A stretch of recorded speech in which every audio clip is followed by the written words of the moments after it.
Hello everybody, hope you're doing really well. So yes, this is another Q&A. I sort of said in the first one that I was so impressed and amazed by the amount of responses was just incredible.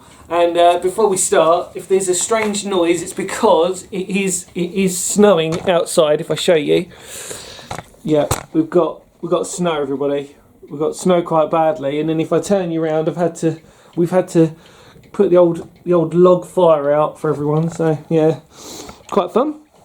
Anyway, put you back. So winter has come, as they say. Right. So yeah. So hopefully I'm going to finish off answering the rest of your questions today. And again, like I said, thank you so much for the response. It's been truly amazing, and I'm so humbled by it. So again, hopefully you enjoy this wonderful little session and sit down, have a cup of tea and chill out, and I'll go through some amazing questions with you. So let's begin. The first one today is from Project Zircon. Thank you so much for this wonderful comment, question. I keep saying comment, I mean question. And it says, have you had any paranormal experiences of your own? Thank you, Project Zircon. Well, as you may or may not know, there is a video in which I talk about the paranormal experience of Chislehurst Caves that I had, in which I saw basically what I felt or perceived to be a sort of apparition of a child in front of me. And also I saw a fuzzy grey sort of dark cloud, which actually was also reminiscent of, and I also said this in the video I think, which is also reminiscent of this fuzzy grey cloud when I was at Hever Castle Folly, or Caves Folly I suppose, where I was crawling in to this sort of, it's like a tunnel passageway, and as I was sort of crawling into it I sort of encountered the same sort of dark cloud that just sort of seemed to hover quite a way, well not quite a way away, but far enough that I could see it with my own eyes, but far enough that it just felt really, really just dark and menacing. So, and there's no context for it, but it was just one of these encounters I had. But it reminded me of the Chislehurst Caves other encounter that I had of this dark cloud. So yeah, but I mean apart from that, I mean I haven't. I'm probably, it's strange really, because even though sort of I've been to all these really interesting places, and most of them, like I said, I've done on my own, so that's even more sort of, you know, strange in itself, I suppose, because most people go with other people. But yeah, no, I don't know. I look and I don't really sort of. I think my thing is that when I'm down there, or when I'm in an abandoned building or in like a deep shelter, for example, I'm so sort of focused on the history and the spectacle of the building itself that I probably don't really sort of have my spiritual radar sort of switched on.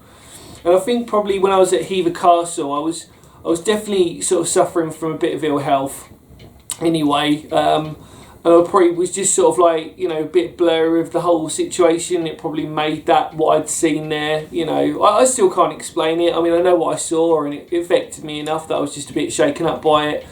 Same thing at Chislehurst Caves, and the Chislehurst Caves story, if you're new to the channel, you don't know this story, please check out my paranormal experience. I can't remember what it's called, or should have known, where I just talk for about an hour about this incredible story. I say it's incredible because it was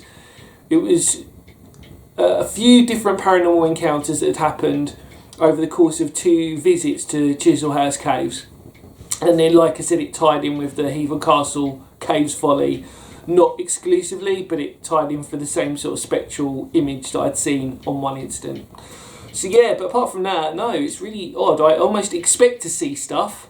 And I think the other thing is that, in a strange way, by going on my own, you don't feed off of anybody's sort of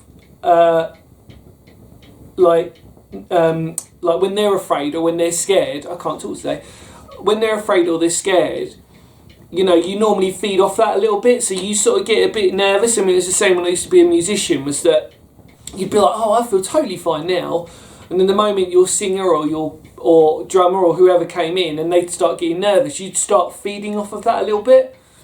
And so you'd sort of go through that. But when I'm on my own, I don't really. I'm more worried that I'm going to encounter just more like a physical thing, like a dead body or something like that. So yeah, no. If something starts moving in front of me, I'm not really. I mean, my friends have testified to this. My paranormal experiences are very interesting. I sort of look at it from an investigatorial sort of sense, in terms of like if for example a chair started to move in front of me, I'd be like, okay, that's interesting. Why did it do that? I'd like to think, I mean it's never happened, but I'd like to think I wouldn't sort of just go, oh my god, run away, because I've got that curiosity side of me, which obviously explains why I go to historical places, because I'm just really curious. So yeah, no, I'd love to tell you loads of stories about paranormal experiences, but I just can't, and that's even including the stuff that hasn't been recorded. I don't really sort of feel like there was anything that, like I said, was really sort of ominous, but like I said, apart from the only thing there was, which again, wasn't recorded on camera, but you could sort of see the before and after, I think, of me just sort of going in there, and I was just really shaken up by it. It just didn't look good. But yeah, there you go. So if you want to, go back and check Hever Castle Caves Folly, and if you want to, then check out my paranormal ghost story, whatever it is called. I really can't remember. It's really embarrassing, but yeah, have a look at that. So the next question is coming from the wonderful Jackie at Jack's in the UK, where she goes and explores some remnants in Dover, I think that's right. I want to sort of, I don't want to sort of correct her, but she goes and she does some exploring. Jack's in the UK, or Jackie, she says, where is the scariest place in the whole world and why? Well, I'm only going to talk about the videos that I've recorded. I'm not going to talk about the previous 10 or so years in between, blah, blah, blah, that weren't recorded for the channel. So I'm only going to talk about the videos because, like I said, I want you to have a look. So, yeah, for me, that was kind of an easy one. And it was the easiest one for all the wrong reasons. So, it was Hollingbourne Zero Station.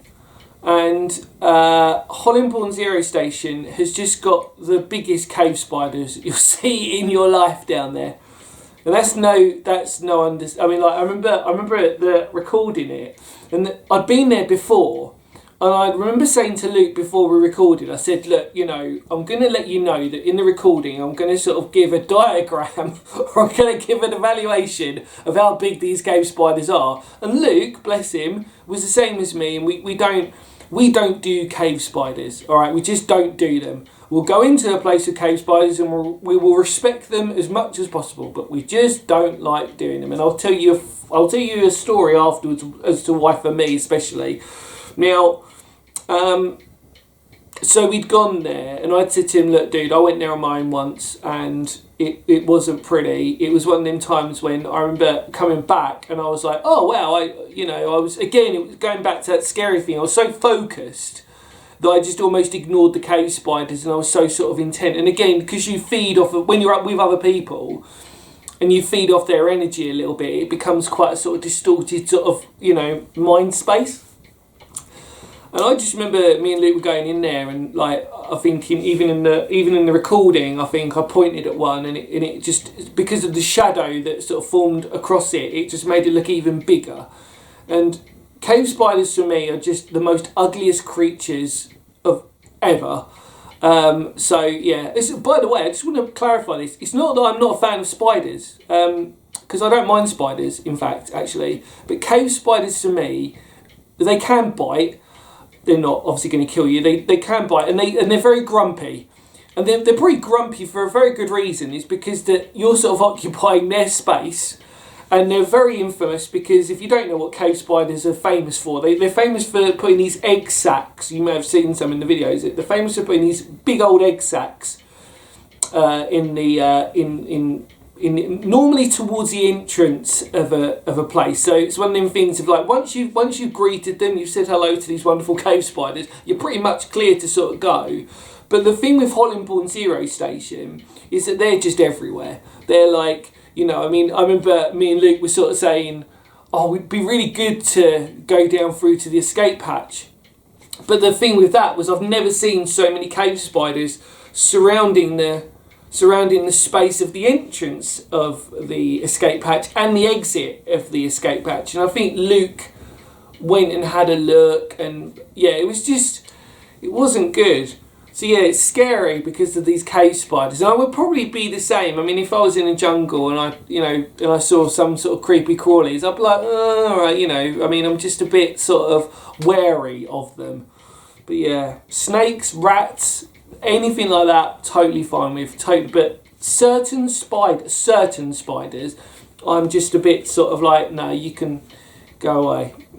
So yeah, there you go. Hollingbourne Zero Station. To a wonderful question of the scariest place in the whole world for me at the moment. I haven't explored it yet, but I'm sure I'll find something else to find scary, and hopefully I'll be recording it so you get to see my sheer terror on my face.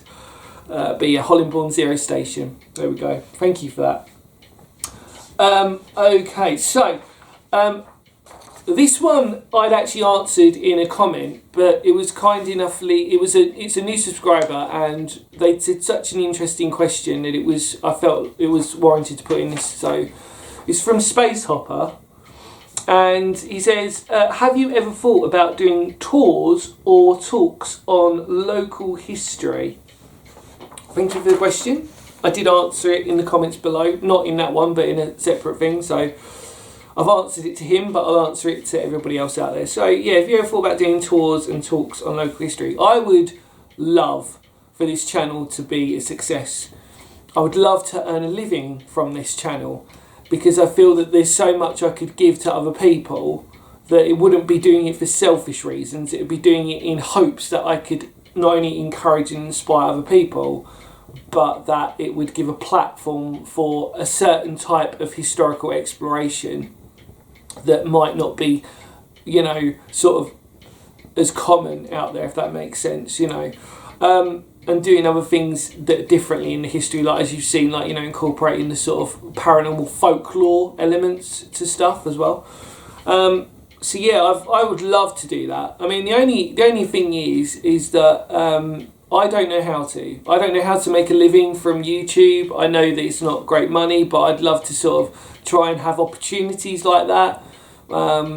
Just because I feel like really with what I'm doing, I've got a lot to offer out there, I suppose. And if there's anybody out there who knows or they can help or anything else, that'd be fantastic. I don't really know.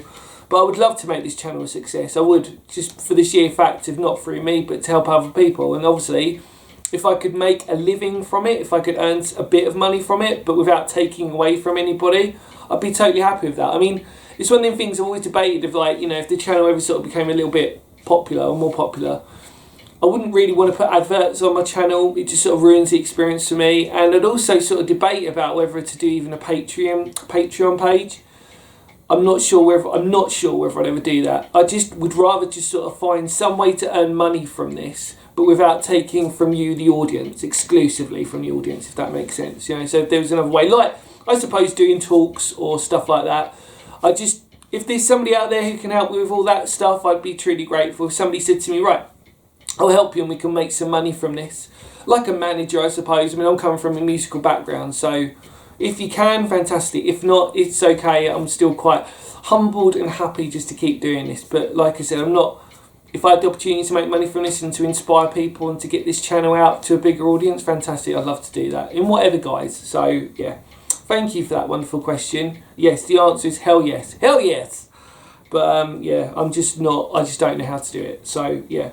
But fantastic question, so thank you for that. Absolutely incredible. I really admire new people out there and their support through the channel, so thank you for that. Next question comes from the amazing Ashley Horton. Thank you so much for your support. Honestly, you've been a fantastic support for the channel as well, and I really appreciate your question that you're about to say. So Ashley says, which place would you love to explore but have never had the opportunity? Cheers, Ashley. Well, I'm going to show you something that I've never shown anybody before. Now, these are scraps of paper to a layperson, but to me, they have interesting bits of history on them that I need to make as a list, which I never bother compiling. And on this list, there are two places that I was going to go to this year, because I still can, hopefully without the COVID sort of stuff on it. This is just, so these scraps of paper are just lists of places that I found, and I was like, quickly got to write them down before I forget about them. And two of them are really, really incredible that I'd really love to go to, and I'm just about to answer your question. So, I've got to read these out carefully. So, these will hopefully be on the channel at some point when lockdown ends and I can go out, and they will be done. And I'm hoping by summertime, because these are the two kind of places that you'd want to go in the summer, or when there's better weather, I think. So the first one was the Bartlow Hills, which is on the border of Essex, on the northern part of Essex, on the border, and it's a burial ground. And it's the largest burial mound. I think it's the largest burial mound in England, I want to say. I'm not 100% sure on that. I've seen them. I've seen pictures of them. I've never been though. And for me, it goes back to sort of like, you know, my favourite types of places that I do like to explore, which are burial grounds and everything else. And it was strange actually, because I'd always seen these images of the Bartlow Hill mounds, I suppose. And I was like thinking to myself, where are they?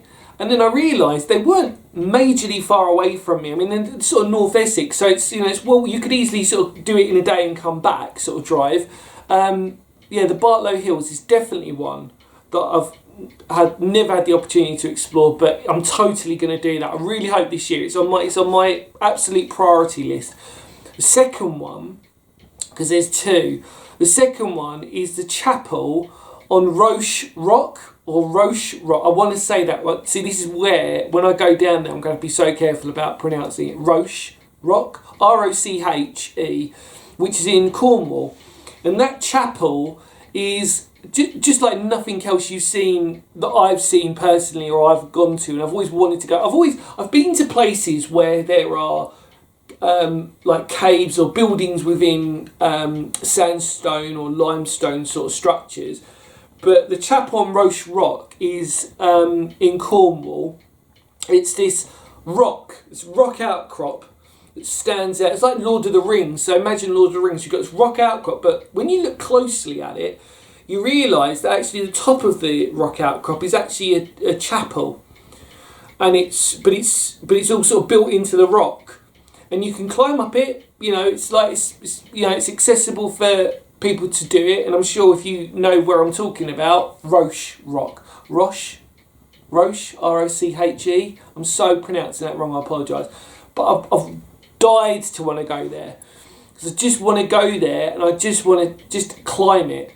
And I just want to film it at the top, and just sort of explore it, and the magical history about it. It's not a building you should recognise. It's not like a sort of house on top of a rock. Like I said, it is literally built within that rock. And I know that there's lots of similar places all around the UK, and in fact all around the world. But for me, it's just one of those places that sometimes you just sort of, if you wanted to say what magical looks like, to me it just looks magical to me. And like I said, I know that there are lots of examples out there of similar places, but it's just a place I wanted to go, because not only is it there, it's in Cornwall. And yeah, any excuse to go down to the southwest, I think. So yeah, Roche Rock and the Bartlow Hills. I did say Bartlow Hills, don't I? Yeah, Bartlow Hills. I've got to make absolutely sure when I say these things. So those are the two places, but the good news is I will be doing those. So thank you for that question, Ashley. And hopefully I can get out and actually record those ones, because that'll be fantastic. What I will do is when I do go down to Cornwall, I will record a few other places as well. So it won't just, I'm not going specifically just for those, that's the priority, but I'm going to be doing a lot of other places around there. So if you want to Google Roche Rock, Roche Rock, or the chapel on top of that, go for it. It's well worth an image look at. And and especially the Bartlow Hills, the burial mounds, they're amazing. I mean, I've never been, but I've seen people sort of climb them, and they're just these huge burial mounds. But again, the significance of them, like I sort of said previously about Knoxbridge Moot, for example, that sort of similar significance of, like, they are, I think they are the largest burial mounds in England, I want to say, don't quote me on that, but they've definitely got a claim to fame on that sort of side of things. So, love to go there, and I will do. I will. Remain positive. Thank you, Ashley. Brilliant question. Charles Burke says, thank you, Charles, for your wonderful input into the channel. Fantastic as always. Love to hear from you. Thank you for your support. He says, if you ever had the opportunity to explore in another country, where would it be and why? Now, thank you, Charles, for that wonderful question.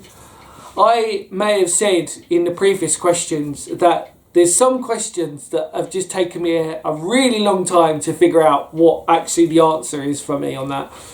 This has got to be one of the biggest ones. Yeah, where? Wow. Really good question.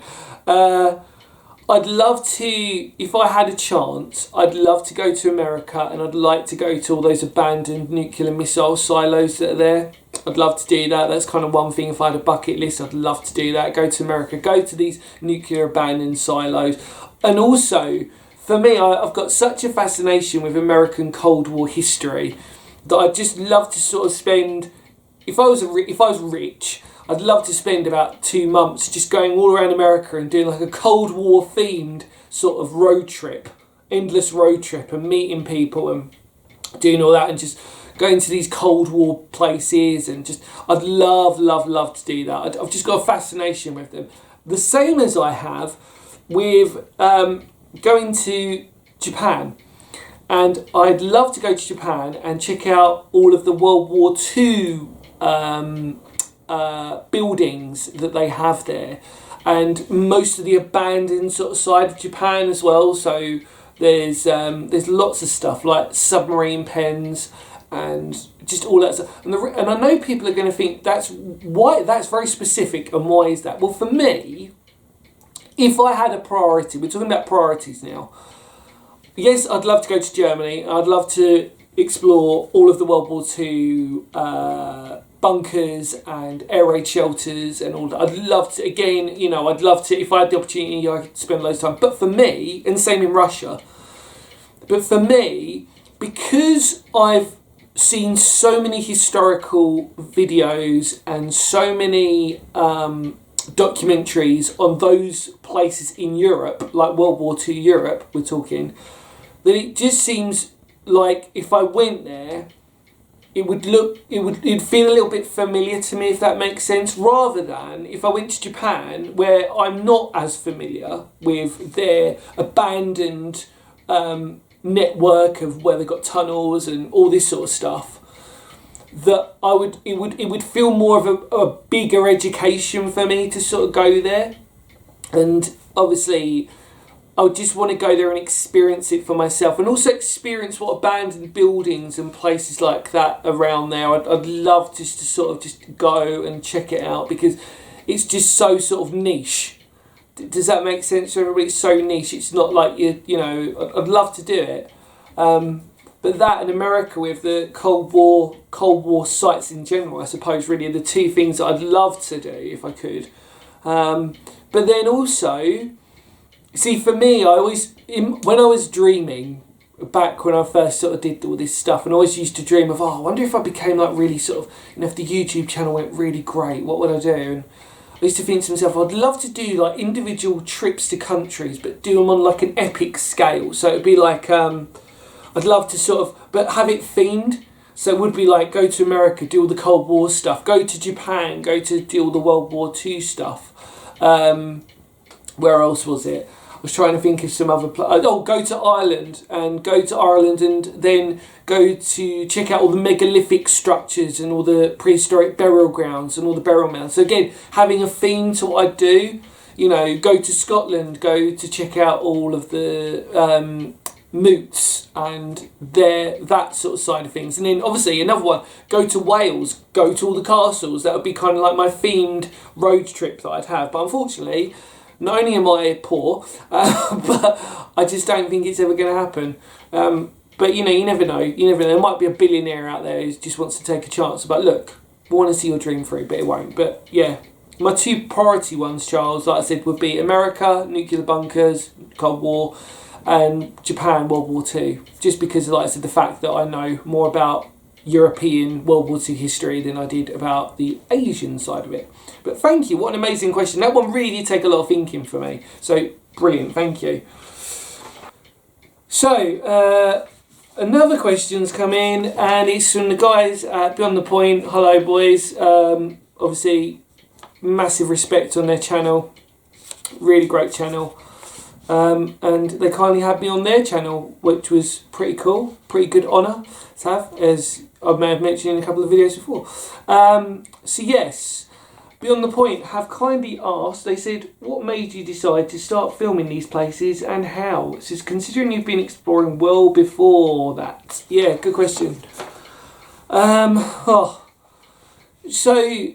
I suppose a bit of context in this is obviously the whole how historical exploration sort of saved my life video. If you haven't seen that one, please feel free to look at it. It's kind of important in probably answering this question. So originally the channel was just to put out some music stuff or leftover music sort of stuff that was just sort of floating about that I just put on the channel.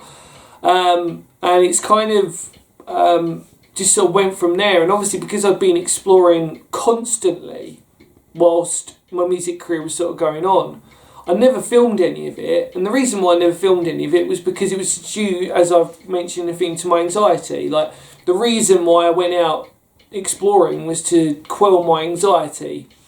So it was never ever to film. It was never ever to do what I'm doing now. It was just literally for me to get out, find an abandoned building, or find a World War II air raid shelter, or find a prehistoric burial ground or whatever, and just have a purpose to go out. And that wouldn't just be in the southeast, it would be wherever really. It was just a question of, if I could drive, I'd drive there. If I could catch a train, I'd catch a train. If I could get the bus, I just would. And obviously, you know, it's traumatic, like I mentioned to people before, it's traumatic to go to these places, but I did it. And when I was there, it was that sort of feeling of just like achievement, and then I could just geek out basically on the history, and that's pretty much what it was.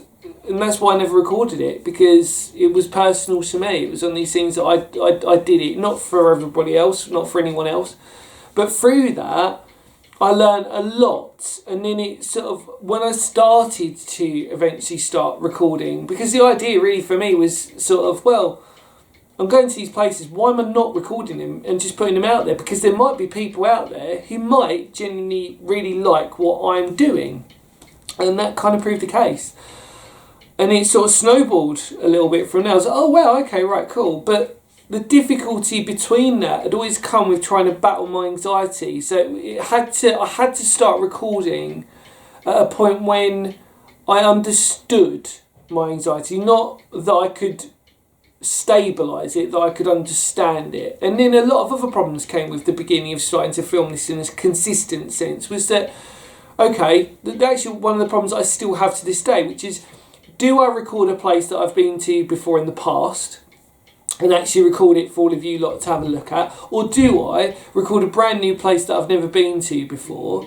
And obviously then you get to see the excitement on my face, you get to see that sort of like, to see the interest in how that all goes about from doing that as well. So, you know, it was sort of twofold really. I still have that debate to myself, but the one thing that did change is obviously the technology that we have now. I mean, you know, God, I used to use like a I used to use one of these early GoPros to sort of record stuff, and the footage was just, it was alright, but it wasn't great. And then the other big problem that I had, which actually is relevant to the Hollandborn Zero Station video, which was, even not too long ago, me and Luke, when we started filming stuff together, we were using like torches that were no way near good enough to shed light onto locations whilst we were recording. Because what we'd done was, we were so used to exploring on our own, that the torches that we used were just enough, that the beam was just wide enough, just so you could see enough of the structure that you wouldn't crack your head open, or that,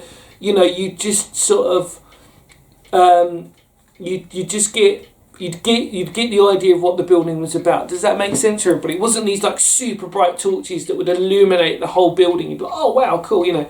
Because really for us, we were quite content with using these sort of standard torches, I suppose, really. And again, this is how old I am. I remember very specifically the torches that I used to use before filming and exploring, pretty much in the early stages. I remember one place that I went to, was really dark in there. It was an abandoned mansion, and I'd sort of chosen to do it roughly around the same time as it is now, where it started to get dark a little bit. Well, it's not getting dark as early as now, but it started to get dark a bit earlier. And I remember sort of going in there, and it must have been around 2 o'clock, and then by the time I'd sort of come out exploring, it was quite dark. But what had happened was, because the weather was, I remember going there, the reason why I got in there was actually because the weather was so miserable. It's a story for another day. I remember climbing in, doing all the thing that I needed to do. Beautiful place. It was borderline derelict anyway. And I just remember going in there. I've got my torch. And it was fine, but it wasn't what you'd be using now. It wasn't great. And yeah, what I was going to say was how old I am was that the torch, the colour of the bulb was like this, like what it is now, sort of like this orangey light. So, and it used to have these big batteries. Certain people of a certain generation might remember these old, big, like those ever-ready big batteries. And so it was quite a clunky thing, and the light that it produced wasn't that great. I don't remember the torches that I had, I don't remember like these LCD, whatever you call them, sort of torches that we use now and all that sort of stuff, you know. We just used to have these like typical little ones that had these like tiny little bulbs, and they were measured by I think we still do, but we measure it by like candlelight lumen type of thing. I don't really know, but that's kind of I didn't really care as far as I was concerned. If it went on and it could just illuminate enough that I could see, that was all I needed. Because if I was exploring, all I needed to see, if it was dangerous especially, was just the floor in front of me. I wasn't necessarily bothered about like the decaying building or what was going to fall on top of me. I'd only ever worry about that if I was in a cave or a mine, if I did that. But most of the time I was looking on the floor, if there was holes, if there was anything else down there. So yeah, technology's moved on such a long way. And so yeah, I mean, I do regret like if I'd not recorded some of the places. I mean, half of the stuff that I went to when I first started off isn't there anymore. It's all built over with housing estates and everything else. But it still set me up for good stead, so that when I finally got into a rhythm of recording, it was fine. You know what I mean? I don't, you know, it sort of becomes quite a natural thing now to do. But yeah, sorry, I went off on a bit of a tangent there, boys, but thank you so much for that question. Yeah, it's just, in short, I just decided when my anxiety was clear enough that I could do it, and the technology was sort of enough that I could record a little bit better. You know what I mean? So again, I remember one of my first explores. I still had the phone. I remember the phone I used to have was a Motorola V Dot, which was one of the first mobile phones that had like radio built into it, FM radio or whatever. So yeah, again, it wasn't like a question of, oh, I'm in this abandoned mansion, let me use my mobile phone to record the footage. It was like, no way, that ain't happening. You know, so it was just like, it can play great games on it, such as Snake and all those types of ones, which was on the Nokia. But I had one of those as well. God, how old am I? But yeah, we never had that. Just text messaging and phoning. So it was like, hi mum, yeah, I'm in this abandoned building, don't worry, I'm going to be fine, we're all good, see you later. Yeah, that was it. But it was just when my anxiety was enough to sort of quell. Because otherwise, if I was filming, I'd be stuttering, I'd be doing God knows what, it would be really bad. But yeah, you know, just crazy really to think that I've been doing it for such a long time and never really recording it. But again, the priority wasn't to do it, it was just for my anxiety to get out. You know, to combine my love of history that I loved and just explore. I never really thought about it. I mean, YouTube obviously wasn't as big as it is now. So again, you know, but it's all right. It's not a bad regret, because I'm still humble enough that I can do what I'm doing. So there you go. Right. Okay. Now, gonna have a bit of giggles. Oh yeah, you're gonna get giggles. No, go on. So for our final question, I thought I'd bring in my mother.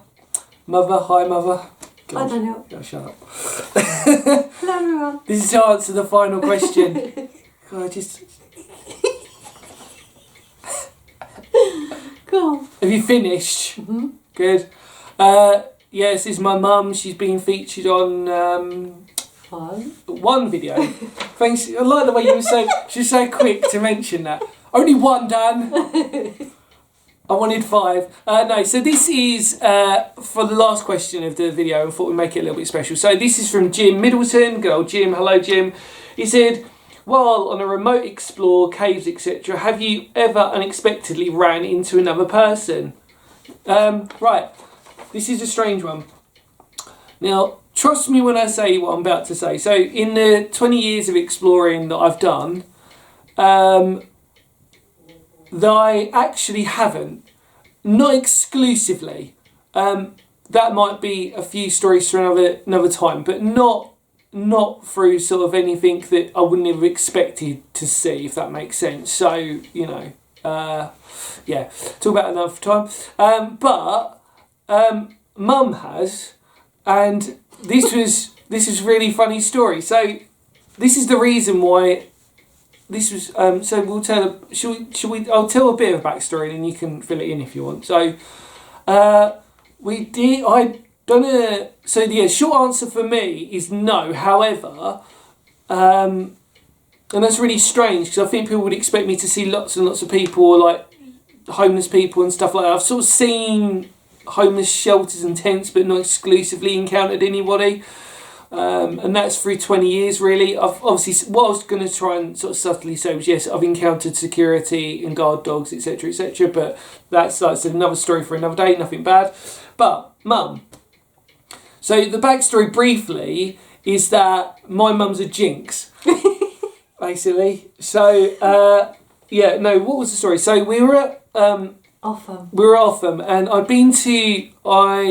we went to the White Ladies in Offham. Now this video is actually up, although my mum's not in it because this is obviously part of the story. So I've been there before. Mum, you knew about White Ladies forever, didn't you? Yeah. In fact, actually, I think Mum was the one who said, look, you know, I said to Mum, I'd like to go somewhere local to explore, and I don't really know where. And it was kind of like, well, why don't you go, you know, you've been there before, why don't you go back to White Ladies? And this was, the time that I'd been there before was when it hadn't been burnt, most of it had been burnt down. I was like, oh God, yeah, why have I never gone and recorded that?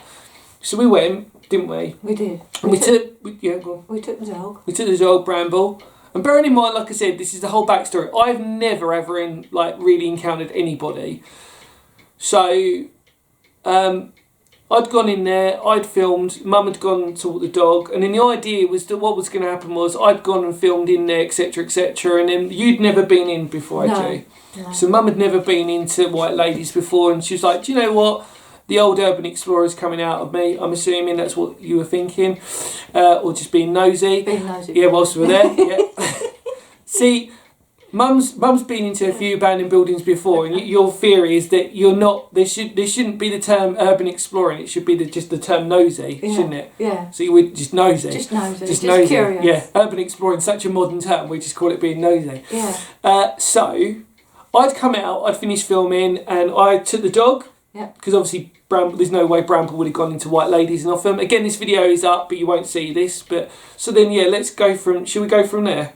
Yes. I'll let you go on then. Right. Well, I was being nosy, is what we're going to say. Urban exploring. I was just thought, oh well, Daniel will go and walk the dog, and I'll go and have a little look, and I crunched my way through the undergrowth as you do, and went inside the building, and I was crunching my way round because there's lots of broken glass and opening drawers and being nosy. And I'd sort of gone upstairs a little ways, and then I thought, oh, I can hear a noise.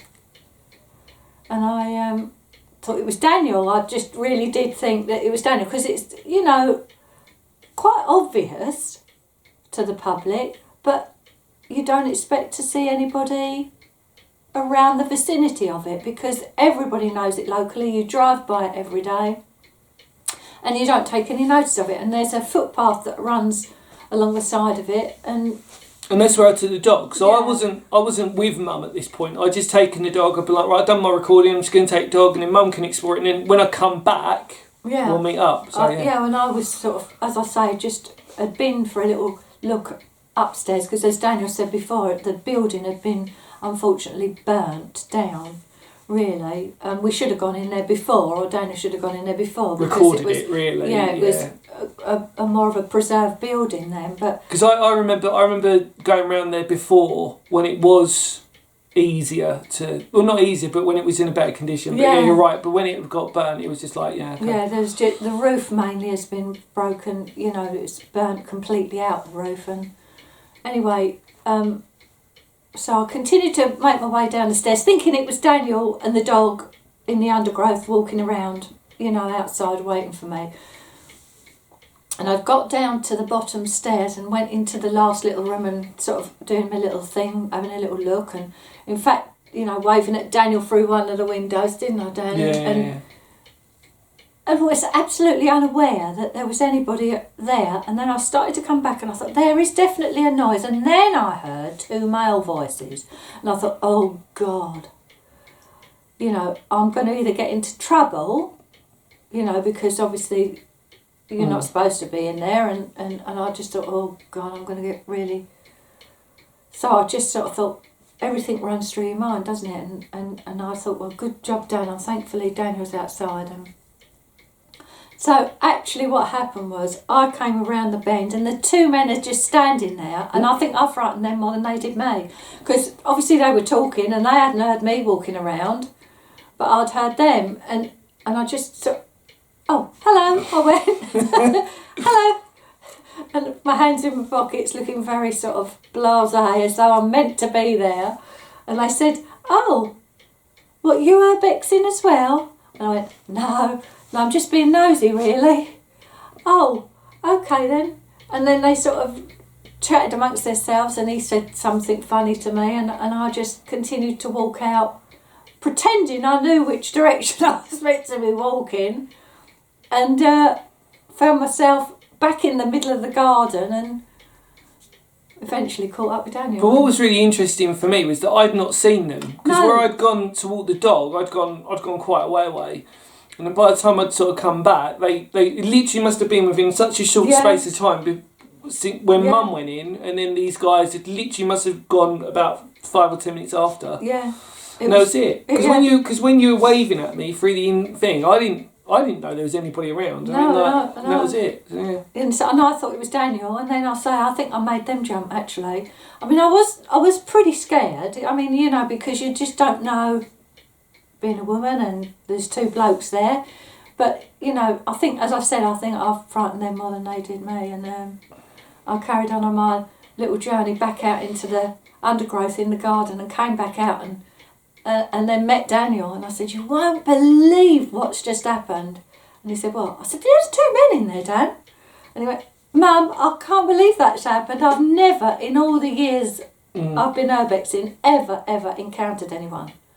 But what had happened was, obviously, they'd come in a different way than we had, and when we went outside and looked along the road, they'd blatantly parked their car right outside the building. You know, they were very upfront about what they were doing and not at all bothered. And I think for us, because we were local, we thought we'd kill 2 birds with 1 stone, so we walked the dog.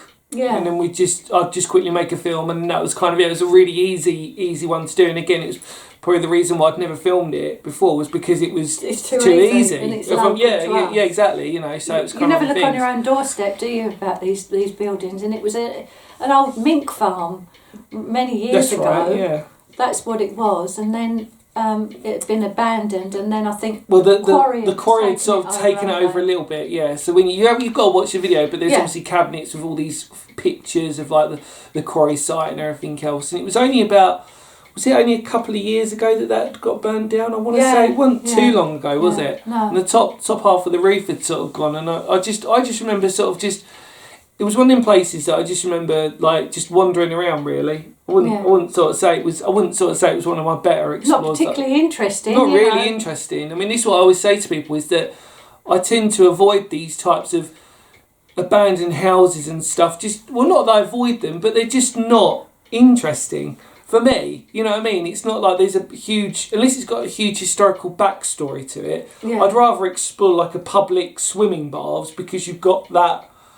Thing to it. I'm on a different spectrum. I like the old houses because I'm looking at how somebody used to live, and you know, if there's a photograph in a cupboard or something, or you know, shopping that was left there, and you know, that to me is telling a story of how these people lived. I really like that side of I think that's why a lot of people do those Maybe types it's a of woman places. thing. I Yeah, don't but know. I don't know, because I think a lot of people, when they do explore those things, they do like, you know, you see photos or you'll see things of like, you know, really interesting sort of like letters that have been left behind and stuff like that. So I do get it, but for me, it's never been. I don't mind doing it, but it's never been. Oh, there's no history. There's no history enough for me to sort of like do it most of the time. So yeah, but thank you for Thank you, sharing that Jim. story. Yeah, thank you, Jim. Yeah, but thank you to everybody really for sending in your amazing comments and your beautiful questions and stuff. Hopefully we got to answer all of them for you. And as always, stay safe.